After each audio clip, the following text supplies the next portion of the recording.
So, when I was little, my mom and I had to leave our house for safety. We went to stay with my aunt, who was the only family member who lived in the same country as us.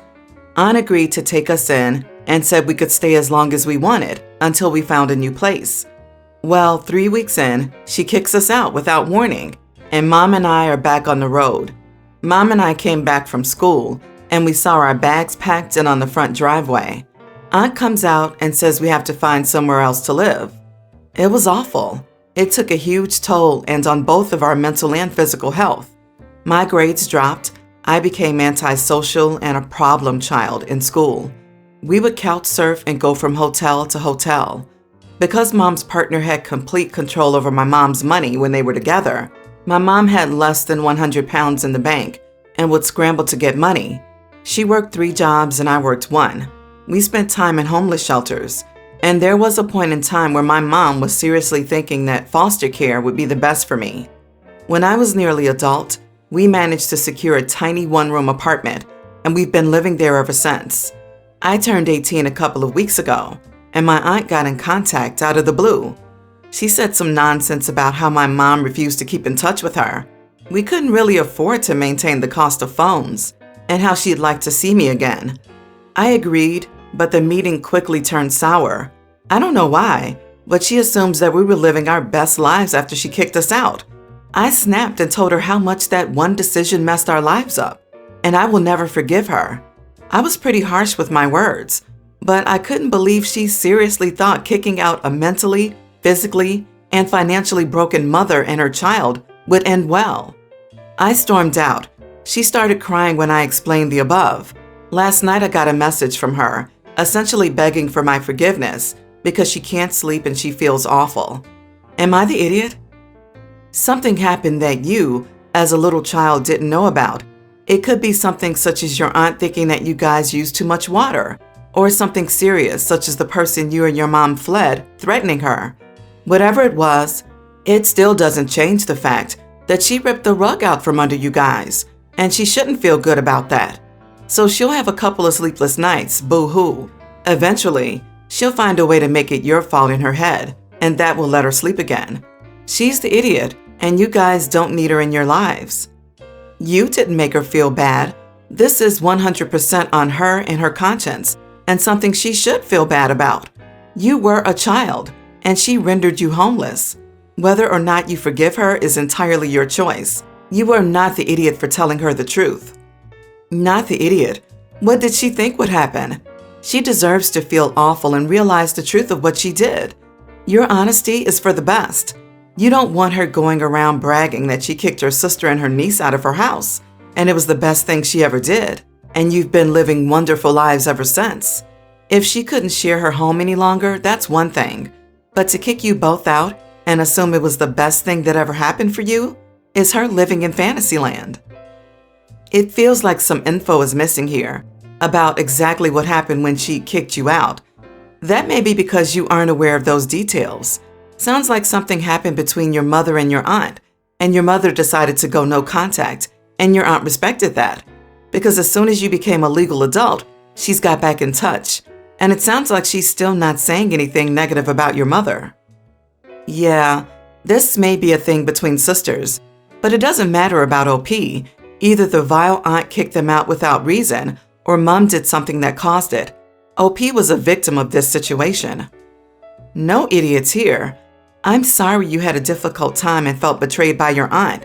Without knowing why she kicked out your mother and you, I cannot judge whether that was a justifiable choice. She obviously cares for you and feels guilty for how things turned out. I suspect there is more you don't know about the relationship between your mother and aunt. And it's no coincidence your aunt contacted you once you turned 18. You have no obligation to forgive her or want a relationship with her. Still, she's not solely to blame for your difficulties. The main idiot here is your mom's partner, who was financially and otherwise terrible. I, 38 female, was with my ex, 42 male, for 17 years. We have recently separated in the last 6 months. We have 2 children together, tween male and female. When we met, he was recently divorced from his ex, 42 female, and they have 2 children together, 22 male and 20 female. We have always kept our finances separate. I am from a financially well-off family. My dad and I are both only children, so we both inherited a large amount when my grandparents passed. We live together in my house that I inherited, and the deeds are in my name. I did take out a loan to build an extension, taking the house from a 3-bedroom to a 5-bedroom so the kids can have their own rooms. My ex never paid on the loan, so he has no claim on the property. My solicitor is checked. Because I own the house and the loan is repaid, our bills were quite low as well. This meant my ex had a more significant amount of fund money. However, when he moved out of my house, he rented a 3-bedroom house, and with his current household bills, he doesn't have as much fund money left over as before. This has caused a problem with the older kids. Apparently, my ex was paying the older kids' living expenses while they're at university. I knew he was giving them money, not that he was paying for it outright. I've had messages from not only my ex and the older kids, but his family as well, saying ex can't afford to pay the older kids' rent anymore. I should step in and pay towards it as well, as I have the funds. Their mom is already paying the other bills for them, so she can't afford to pay more. I've never had a close relationship with my ex's older kids. They see me as the reason their mom and dad aren't together. When they were younger, if I told them off or said no, they would ring their mom crying, and she would come and get them. It got worse after I had the twins. They would refuse to be in the house if the twins or I were home. As they have gotten older, they will spend time together with the twins. They only really talk to me to tell me where they want to go on our yearly family holiday, or what they want for Christmas or birthdays. If I try and have a conversation with them, they just turn their backs and walk away, or just ignore that I'm speaking. To be honest, they were part of the reason we've separated. We had a lot of arguments over lockdown about the way my ex let his kids treat me. He sees nothing wrong, as they don't start fights or swear. He says that as an adult, I should just deal with it. Since my ex and I have split, I haven't had any messages from them that aren't about money. I've told my ex I'm not a cash dispenser for his kids. I feel they only see me as a cash cow. Am I the idiot for not wanting to financially support them? My dad thinks I should cut them off. Still, my mom and some friends think I should pay because I have the money, and it will enable a relationship between my twins and their older siblings. Not the idiot, and listen to your dad. Your mom and some friends are more than welcome to pay for those 2 children. You are a bank to them and not a true stepmother. Your dad is right. If you have to pay for them to be interested in their half-siblings' lives, then it will not go well. I get that if you have the money, you can afford to pay. But since they were never nice to you anyway, why return the favor? Set up a trust fund for your twins so the dad can't touch it.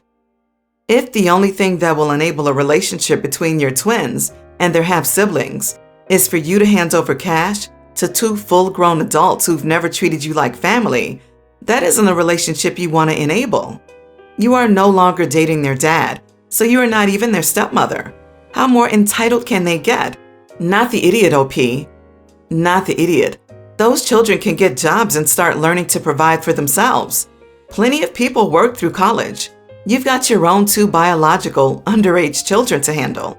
You don't need to be paying for your children's half-siblings who aren't even living under your roof. It's hard to get a word in edgewise with my fiance's family. Their interactions are more like verbal competitions than actual conversations. Except for my fiance and one of his brothers, it's like they all initiate a conversation by asking a question with the ultimate goal of steering the conversation back to themselves. My family isn't like this, and thankfully, I don't have to deal with it often since they live 10+ hours away. I have a little son from a previous relationship. He has a neurodevelopmental disorder, which, among other things, affects his ability to produce speech. He didn't even start talking until well after his 3rd birthday.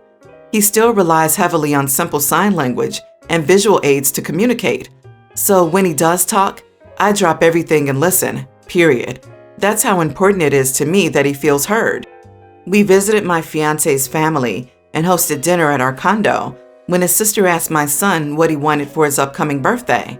His face lit up. He looked up from his tablet, and it was clear he was trying to formulate a response. However, just as he opened his mouth to talk, the sister turned to her other brother and made a comment about an autistic coworker of hers who also struggles with eye contact. With that interruption, my son disengaged and looked back down at his tablet. My heart fell into my stomach. I quickly and quietly reassured my son that there's nothing wrong with not looking at people's faces when he talks. They hear with their ears and not with their eyes. Then I tried to give him the opportunity to say whatever it was he was going to say. But unfortunately, by that time, he was no longer interested, and the opportunity was lost. As she continued talking, I quickly realized that she had just used my son as a tool to jumpstart this conversation, where she could paint herself as this super helpful and tolerant person for simply treating an autistic coworker with basic human decency. In response, I started talking over her about the plans we had for my son's birthday. She rambled on and refused to acknowledge that I was even talking. So I ended my monologue with a loud, "If you were planning on sending him a birthday gift, please don't. He's not interested in your showboating bull." I grabbed my son and retreated to the bedroom. I'm sure I looked unhinged. Dinner was over. My fiance defends her and the rest of the family by saying that they've always been this way. It's a cultural difference. Huh? And I shouldn't take it personally. He agrees that her comment was inappropriate, but thinks I misinterpreted her intentions and it was not worth ruining the dinner. So was I justified, or am I the idiot? Not the idiot. Cultural difference? My God, the family is a bunch of rude narcissists if they only can hold conversations about themselves. I think you should consider dumping the fiancé if he believes it is okay. Please, OP, think about your child's future in this family. OP's fiancé will brush their crap off. That should not be acceptable to you as a parent. Not the idiot. I'm confused though. His family's culture is disrespecting children with developmental difficulties? Or is it their culture to make excuses rather than focus on self-development and improvement? Or is it gaslighting parents, attempting to protect their children from rude individuals and pointing out the terrible behaviors of adults? Love this. Please, OP, ask your fiancé this. It'll be interesting to hear his answer. There is surely a disconnection between how they see themselves and how your son felt about it, which is all that matters, really. Everyone's the idiot here. Your fiancé's sister was definitely wrong, and you are a good man to want to stand up for your son. But I think the way you handled it could have been better. Loudly speaking over someone while they talk and then storming from the table takes her inappropriate story that could have been addressed calmly to a huge level of family drama. You could have later brought up to her why you found this unacceptable and how it hurt your son. I know in the heat of the moment, you probably just want to jump straight to defending your son, and I get that. Still, you contributed to disrupting the family dinner. I wish your fiancé would have stood up for you more though. They have always been this way? I'm so sick of people making excuses for idiots by saying that they've always been this way. This is not an excuse. It's a personality defect. Being mean to a little kid because he isn't neurotypical is awful. I would have asked sister-in-law where she was on the spectrum, since she doesn't seem to have mastered basic social interactions. I've, male teen, lived with my grandparents my whole life. My mom took off when I was a baby, and I haven't seen her since. So my dad left me with his parents, and they basically raised me. My dad was kind of around, but not really.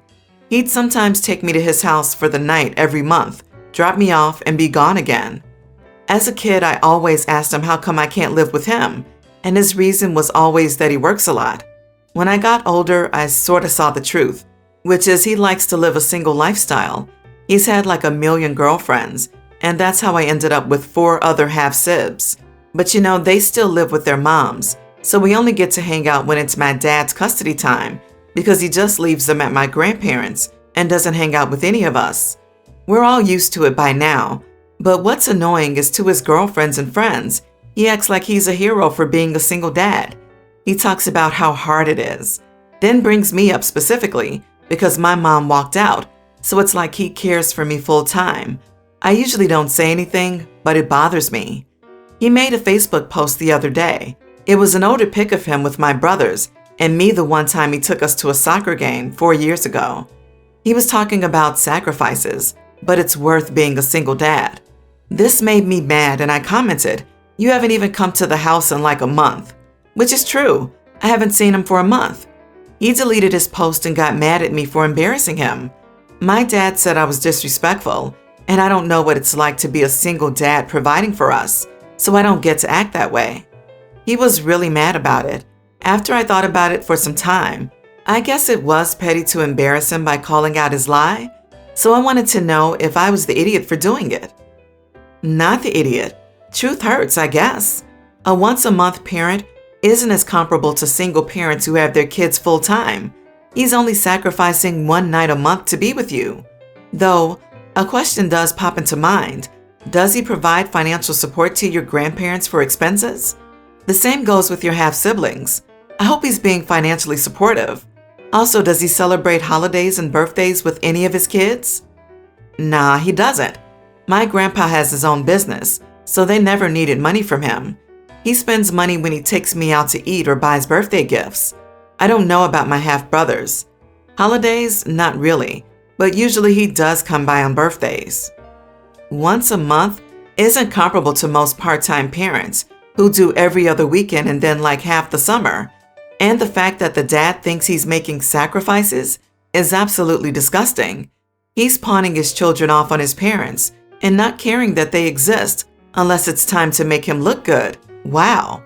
As a parent who did the single parent thing for 9 years before trying to settle down and eventually doing so, I absolutely loathe people like OP's dad.